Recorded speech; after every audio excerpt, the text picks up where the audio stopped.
Muy buenos días, tengan todos. En primer lugar, quiero dar gracias a Dios por este momento de compartir con ustedes. Ahora me toca compartir la palabra con ustedes. Gracias a ustedes también por poner su confianza en mí y en las personas que vienen a predicar su palabra. Y darle la bienvenida a las nuevas personas que están viniendo, las dos hermanas nuevas que vinieron. Siéntanse en casa, siéntanse en familia. Y también darle la bienvenida a personas que no conocía personalmente. Está Junior y Lore, ¿no? Sean bienvenidos. Ya después del culto tendremos oportunidad de conocernos. Y bueno, vamos a empezar ahora con la palabra de Dios. Y antes de empezar, quisiera, a manera de introducción, recordar lo que vimos en el capítulo 3, porque es muy importante recordar, sobre todo para las personas que no vinieron, para las personas nuevas, para que entren en contexto, y las personas que no estuvieron, ¿no? En el capítulo 3, Pablo estuvo hablando del nuevo pacto. No sé si se acordarán, estuvo hablando del nuevo pacto. Y la Reina Valera lo titula el capítulo 3 como ministros del nuevo pacto o ministros del Evangelio de Cristo. Vemos que Dios nos hizo ministros del nuevo pacto. ¿Pero qué es el nuevo pacto? El nuevo pacto no es otra cosa que el Evangelio de Jesucristo. Es la vida de Jesús, es la muerte de Jesús, es la resurrección de Jesús. Y todo lo que hizo por nosotros en aquella cruz del Calvario. Eso es lo que Pablo nos dice, que nosotros ahora formamos parte de ese nuevo pacto. También Pablo nos dijo al comienzo del capítulo 3 de que nosotros somos cartas conocidas, leídas por todos los hombres. Entonces, sabiendo esto, nosotros tenemos que guardar nuestro testimonio ante las personas del mundo, a las personas que no conocen a Cristo. Porque como bien dice, nosotros somos cartas leídas. Las personas del mundo, los que están afuera, ellos no leen la Biblia, pero nos ven a nosotros y nosotros tenemos que comportarnos como verdaderos ministros del nuevo pacto, como una iglesia que realmente ha nacido de nuevo y que tiene a Jesús en su corazón. Dice también que Pablo nos dijo que esto no era una obra de nosotros, sino que es una obra del Espíritu Santo. Él fue el que cambió nuestro corazón de piedra y nos puso un corazón de carne. Un corazón que es capaz ahora sí de entender las riquezas y la gloria de nuestro Señor Jesucristo. Pablo también nos habló que todo esto proviene de Dios y no de nosotros mismos. Nuestra capacidad y nuestra confianza está en Dios. Sabiendo esto, hermanos, nosotros tenemos que ir ante Dios, encomendarnos a Dios, tener comunión con Él, doblar nuestras rodillas siempre para capacitarnos cada vez más, porque es el Espíritu Santo el que nos capacita a entender esto del nuevo pacto y a poder vivirlo bien. También Pablo nos habló en el capítulo 3 la diferencia que hay entre el antiguo pacto y el nuevo pacto. Nos habló que el antiguo pacto era un ministerio de muerte y condenación. Y el ministerio del Espíritu es el espíritu de justificación. El nuevo pacto es el ministerio de justificación.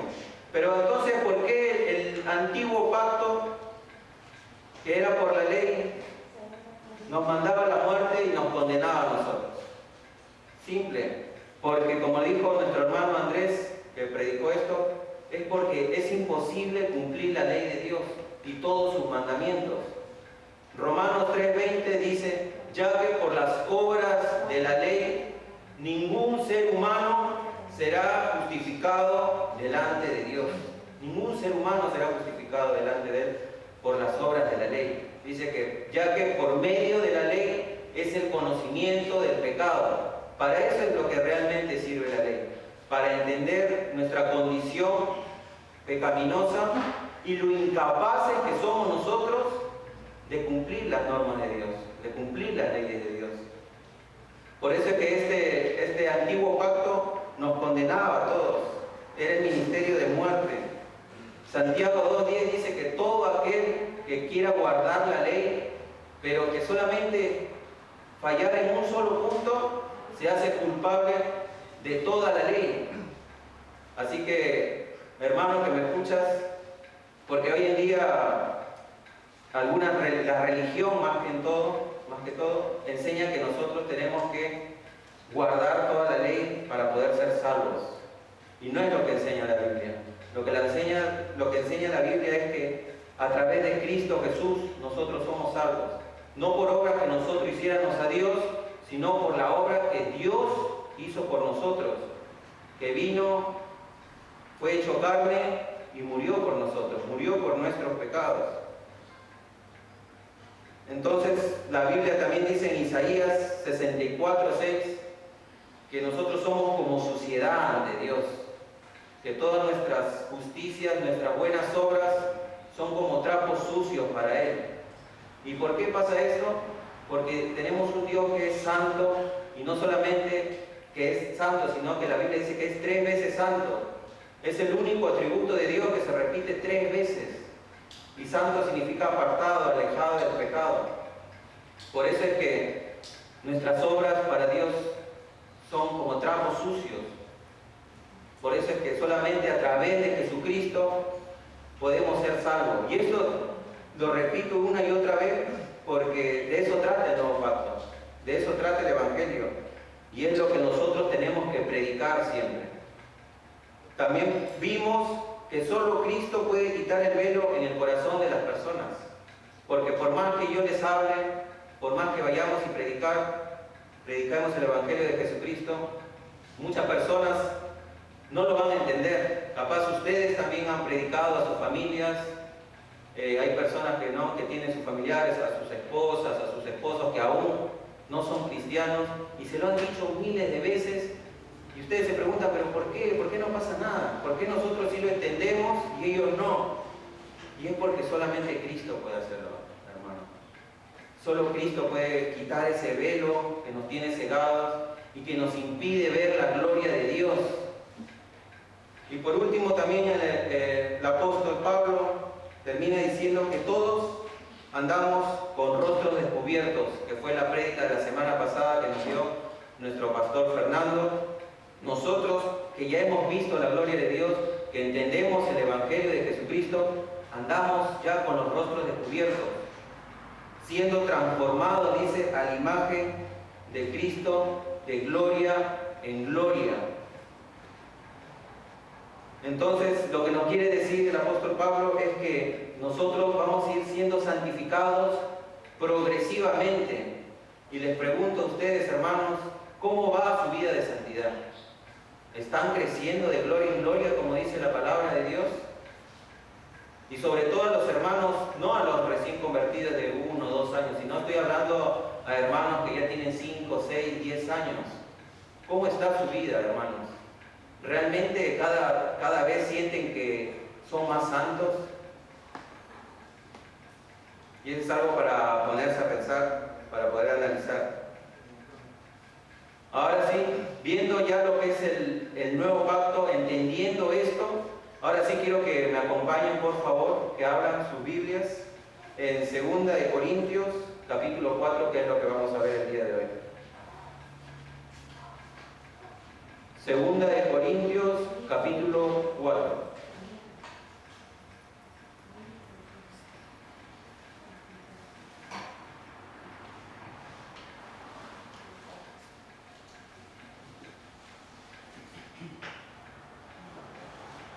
Dice así la palabra del Señor en 2 de Corintios, capítulo 4.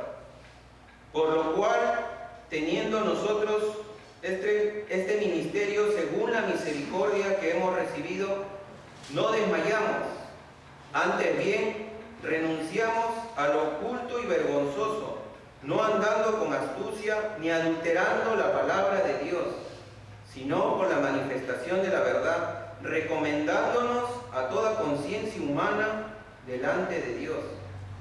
Pero si nuestro evangelio está aún encubierto, entre los que se pierden está encubierto, en los cuales el Dios de este siglo cegó el entendimiento de los incrédulos para que no les resplandezca la luz del Evangelio de la gloria de Cristo, el cual es la imagen de Dios, porque no nos predicamos a nosotros mismos, sino a Jesucristo como Señor, y a nosotros como vuestros siervos por amor de Jesús.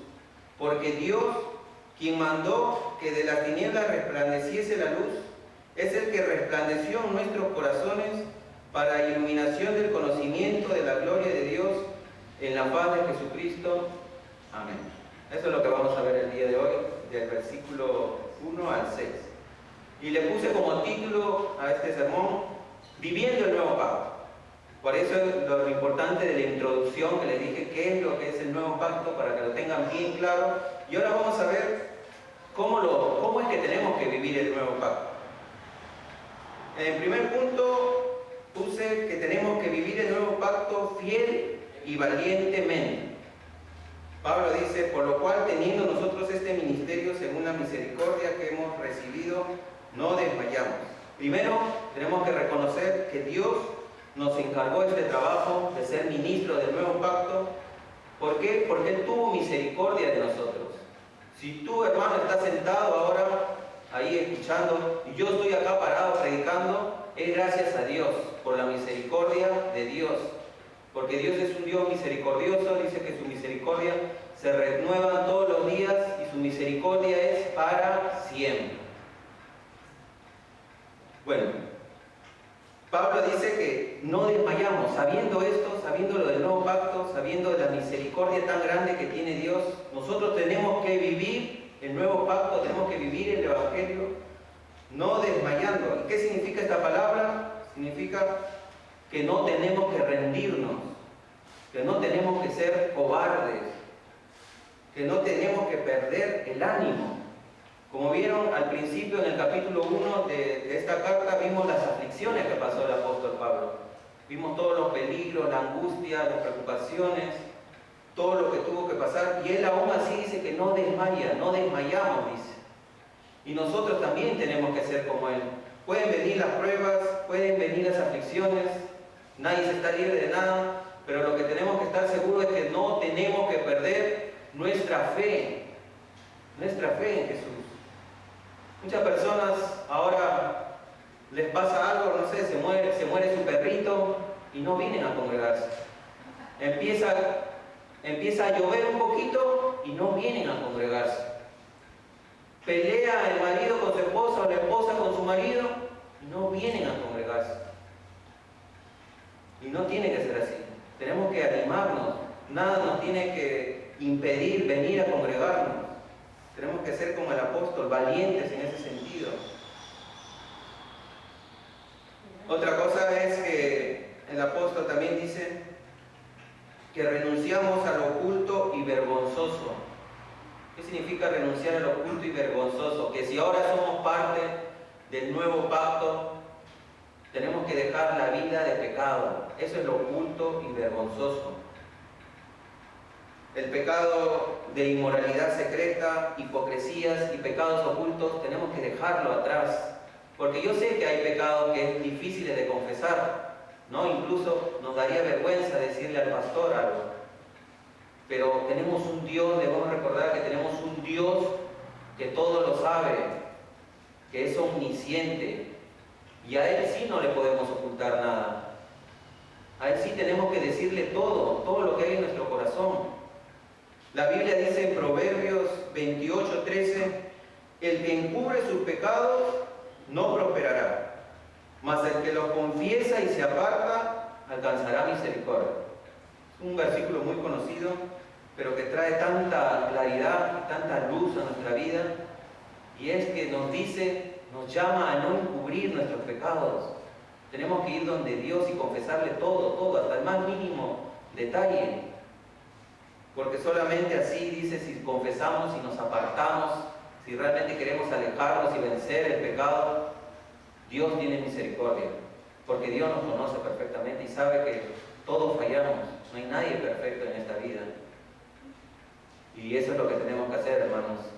Si alguno está pasando por algún pecado que parece imposible de vencer, porque hay pecados que parecen imposibles de vencer, tenemos que acercarnos al trono de la gracia, y la Biblia dice que Él es fiel y justo para perdonarnos de nuestros pecados y limpiarnos de toda maldad.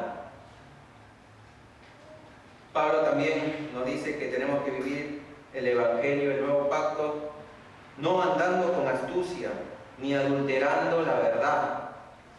¿Qué significa andar con astucia? Significa que nosotros no empleamos trucos ingeniosos ni manipulaciones.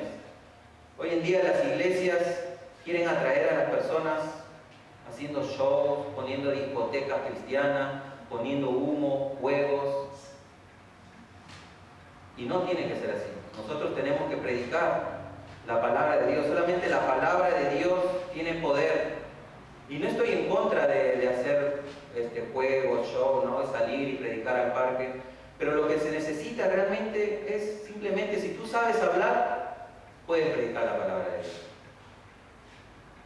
Así que solamente necesitamos eso, hablar simplemente. Porque Pablo estaba hablando acusando a los falsos maestros que habían entrado a la iglesia de Corintios, que ellos sí andaban con astucia y adulteraban la verdad del Evangelio de Cristo Jesús. Ellos mezclaban la ley con la gracia, querían que los cristianos de esa época volvieran a la ley de Moisés. Y como vimos en un principio, que ese antiguo pacto es un ministerio de muerte. Y eso es lo que no entendían ellos. Y Pablo decía que nosotros no tenemos que hacer como ellos, sino que tenemos que predicar la verdad, aunque la verdad duela. Porque el Evangelio es ofensivo para las personas. Porque le estás diciendo a cada uno de las personas que te encuentras que tú no puedes hacer nada para salvarte. Solamente Cristo puede salvarte. Solamente por medio de la fe, no por obras, podemos ser salvos. Pablo también dice que nosotros apelamos a la conciencia de los demás, siempre diciendo la verdad y viviendo conforme al Evangelio. Si nosotros vivimos un Evangelio, el Evangelio de Jesucristo, siempre en la verdad, dando testimonio de nosotros mismos, de ser buenos creyentes, buenos cristianos, la gente va a entender porque tiene conciencia. Nosotros tenemos que ser diferentes en ese aspecto. Tenemos que no comportarnos como ellos, hablar diferente, vestir diferente, caminar diferente, y que ellos se den cuenta de que somos diferentes a ellos, que no somos igual como el mundo. Y tenemos que vivir de esa manera el Evangelio fielmente a la palabra de Dios, porque la palabra de Dios es la que nos guía y nos hace vivir la vida correcta que tenemos que vivir. Segundo punto, tenemos que vivir el Evangelio, el nuevo pacto, bajo la voluntad de Dios. Pablo en los versículos 3 y 4 dice: pero si nuestro Evangelio está aún encubierto, entre los cuales se pierden está encubierto, en los cuales el Dios de este siglo cegó el entendimiento de los incrédulos, para que no les resplandezca la luz del Evangelio de la gloria de Cristo, el cual es la imagen de Dios.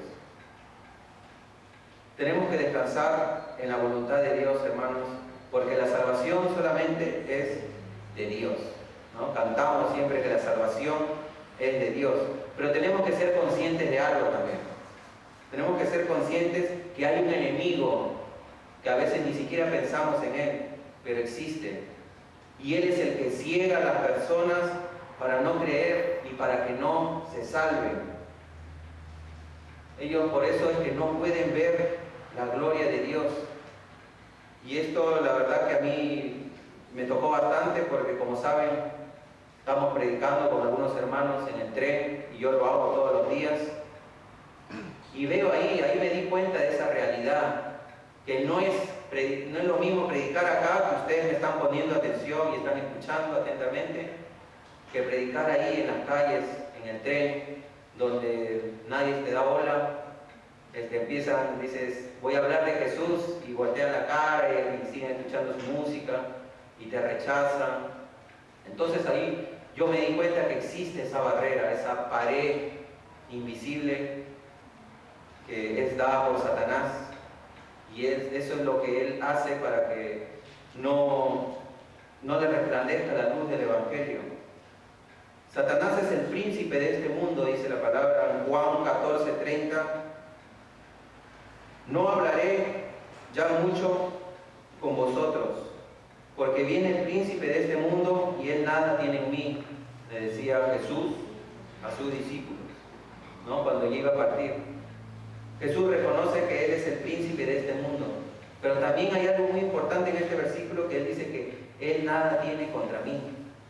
Y si el diablo no tiene nada contra Jesús, tampoco no tiene nada contra nosotros, que ahora somos parte del cuerpo de Cristo, parte del nuevo pacto. ¿Por qué? Porque Satanás, el enemigo, ya ha sido juzgado. Juan 16:11 dice: y de juicio por cuanto el príncipe de este mundo ya ha sido juzgado. Jesucristo mismo dice que él ya ha sido juzgado. Él está rumbo a la condenación eterna. Satanás no se puede arrepentir, ni quiere arrepentirse tampoco, pero él ya ha sido juzgado por Dios. Satanás también opera en los hijos de desobediencia. Efesios 2:2 dice: en los cuales anduvisteis en otro tiempo, siguiendo la corriente de este mundo, conforme al príncipe de la potestad del aire, el espíritu que ahora opera en los hijos de desobediencia. Sabemos que Satanás opera en el mundo, por eso es llamado el príncipe de este mundo, porque él opera, pero en las personas que no tienen a Cristo en su corazón. Y nosotros tenemos que reconocer que antes éramos así, a menos que hayas nacido en una familia cristiana, ¿no? Pero aún así éramos hijos de desobediencia, hasta que nos resplandeció el Evangelio de Jesucristo. El mundo entero está bajo el maligno, dice 1 Juan 5:19. Sabemos que somos de Dios y el mundo entero está bajo el maligno. Esto quiere decir que solamente hay dos clases de personas: los que son de Dios y los que son del diablo. Y muchas veces también esto suena ofensivo cuando predicas el Evangelio y le dices a las personas que ellos son hijos del diablo, que están bajo la ira de Dios. Esto los ofende, pero no debemos avergonzarnos, hermanos. No debemos desmayar, como dije anteriormente, porque Pablo sabía que la única forma en que esas personas que están cegadas por Satanás sean salvos sea a través del Evangelio de Jesucristo. Romanos 1:16 dice: porque no me avergüenzo del Evangelio, porque es poder de Dios para salvación a todo aquel que en él cree. Es el poder de Dios. Nosotros simplemente lo que tenemos que hacer es ir y predicar el Evangelio. No depende de nosotros. Es el poder de Dios para salvación. Pero si no predicamos, hermanos, ¿cómo se van a salvar esas personas? Así sea ofensivo el Evangelio, tenemos que predicarlo. Entonces, el problema, hermanos, no es el mensajero. Lo que Pablo estaba diciendo, que cuando él predicaba el Evangelio y aún estaba encubierto, está encubierto a los que se pierden, dice. Y el problema no es el mensajero en sí, sino los oyentes que están yendo rumbo al infierno. 1 Corintios 2:14 nos dice: pero el hombre natural no percibe las cosas que son de Dios, porque para él son locura, y no las puede entender porque se han de discernir espiritualmente. Entonces el problema no es del predicador, no es de nosotros que compartimos el Evangelio. No, son de las personas que no entienden, son locura, o no les gusta, no les agrada el mensaje del Evangelio. Tienen aún puesto ese velo que lo pone Satanás mismo, pero es nuestro deber predicar. Sin saber, o sea, no importa el resultado. Por eso es que le puse este punto, que tenemos que vivir bajo la voluntad de Dios.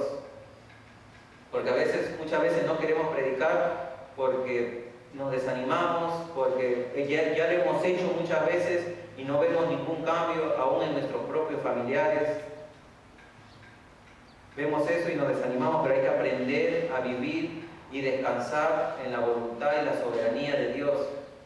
Que Dios tiene un propósito para todo. Y aún los que se pierden tienen un propósito. y es glorificar a Dios también. Tercer y último punto es que tenemos que vivir el nuevo pacto como siervos por amor. Pablo dice, porque no nos predicamos a nosotros mismos, sino a Jesucristo como Señor, y a nosotros como vuestros siervos por amor de Jesús. Nosotros tenemos que predicar solamente a Jesús. Solamente predicando a Jesucristo, que es el Evangelio, podemos ver la gloria de Dios. Pablo nunca se predicó a sí mismo, para su propio beneficio. Siempre predicó a Cristo Jesús. 1 Corintios 2:2 dice, pues me propuse no saber entre vosotros cosa alguna, sino a Jesucristo y a este crucificado. De eso se trata el mensaje del Evangelio, no de nosotros, sino de Cristo. Tristemente hoy en día hay pastores que se paran aquí enfrente del púlpito a hablar de sus vidas, de sus experiencias, de sus sueños, de su visión, las revelaciones que supuestamente le dio el Espíritu. Y he visto en internet, así, prédicas así, donde la Biblia está cerrada. Está cerrada, y no sé qué clase de evangelio predican ellos, pero está cerrada su Biblia. Y simplemente se ponen a contar sobre sus vidas. ¿Qué me importa a mí su vida? Si su vida no me va a salvar. Y con eso no estoy diciendo que predicar nuestro testimonio sea malo. No, sí, nuestro testimonio es maravilloso si lo sabemos aprovechar. Podemos contar cómo nos salvó Jesús, cómo éramos antes, pero siempre llevándolos a la cruz de Cristo. Porque solamente el Evangelio lo puede salvar. Y sabiendo eso, Pablo dice que ahora somos esclavos de Cristo. Romanos 1:1, Pablo se presenta a la iglesia de Roma diciendo, Pablo, apóstol de Jesucristo, siervo de Jesucristo. Y esa palabra siervo en el griego, que es doulos, significa esclavo. Significa que nosotros ahora ya no controlamos nuestra vida, sino que tenemos un Señor. Nosotros somos esclavos de ese Señor que es Jesús. Entonces nosotros ya no podemos hacer lo que nosotros querramos, sino que tenemos que ser guiados. Los que son hijos de Dios dice que son guiados por el Espíritu Santo. Y lo que inspiró el Espíritu Santo, que fue su palabra, la Biblia. En Pablo también dice que Dios fue el que mandó que de las tinieblas resplandeciese la luz. Es el que resplandeció en nuestros corazones para iluminación del conocimiento de la gloria de Dios en la paz de Jesucristo. Y Pablo cita Génesis 1:3, que dice, no, Dios, y dijo Dios, sea la luz, y fue la luz. Pero para entender bien esto, tenemos que también leer el versículo anterior, el versículo 2, donde dice, y la tierra estaba desordenada y vacía, y las tinieblas estaban sobre la faz del abismo, y el Espíritu de Dios se movía sobre la faz de las aguas. Y así como estuvo la tierra desordenada, vacía y en tinieblas, también estuvo nuestra vida antes de conocer a nuestro Señor. Estuvo en tinieblas, estuvo desordenada, llevábamos una vida desordenada, llena de pecado, vacías, sin satisfacción, buscamos satisfacción, qué sé yo, en mujeres, en drogas, en alcohol, o pasiones que no son Dios. Y solamente la luz de Cristo es el que nos puede salvar. Dios es el que nos traslada de las tinieblas a la luz. Colosenses capítulo 1 versículo 13 dice, el cual nos ha librado de la potestad de las tinieblas y trasladado al reino de su Hijo amado. Dios fue quien nos trasladó, nos ha liberado ¿de qué? Del pecado. A través de la gloria del Evangelio podemos ser liberados, fuimos liberados del pecado, de la condenación. Entonces, para que uno se salve, hermano, tiene que entender que la luz expresa el conocimiento de la gloria de Dios. ¿Y cómo podemos ver la gloria de Dios? En su Hijo Jesucristo, en el Dios encarnado, que murió por nuestros pecados, y resucitó al tercer día. Solamente reconociendo que Jesucristo es Dios y que vino a hacer esa obra maravillosa, se nos puede iluminar la mente, solamente a través de la gloria de Dios. Y Pablo, el testimonio de Pablo es sorprendente porque Pablo perseguía a Jesús. Era un perseguidor de cristianos, pero Pablo conoció la gloria del Señor cuando iba rumbo a Damasco, ¿no? Aspirando a advertencias de muerte, como dice su palabra, como dice la palabra del Señor. Pero ¿qué pasó con Pablo? Pablo creía que Jesús era un hereje, como la mayoría de fariseos en esa época, que Jesús no era el Hijo de Dios. Pero fue esa luz resplandeciente que cayó sobre él y entendió, vio a Jesús resucitado, vio a Cristo, vio la gloria de Dios, vio que Jesús es el Señor de la gloria, y ahí su vida cambió, hermano.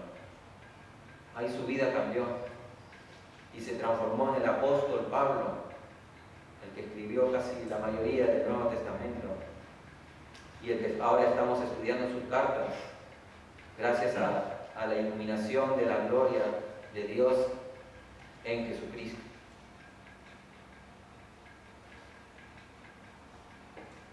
Juan capítulo 1 versículo del 4 al 5 dice: en él estaba la vida, y la vida era la luz de los hombres. La luz en las tinieblas resplandece, y las tinieblas no prevalecieron contra él. Solamente en Jesús está la vida, en otro no. No hay otro nombre que fue dado a los hombres en el cual hay salvación. Y dice que Él es la luz que da vida a los hombres. Solamente Jesús resplandece. Dice que las tinieblas no pueden permanecer, no prevalecieron contra ella. Por eso es lo importante de la predicación del Evangelio de Jesucristo. Porque así nosotros no veamos resultados inmediatamente. Eso a la larga todo tiene una consecuencia. Toda acción tiene una reacción.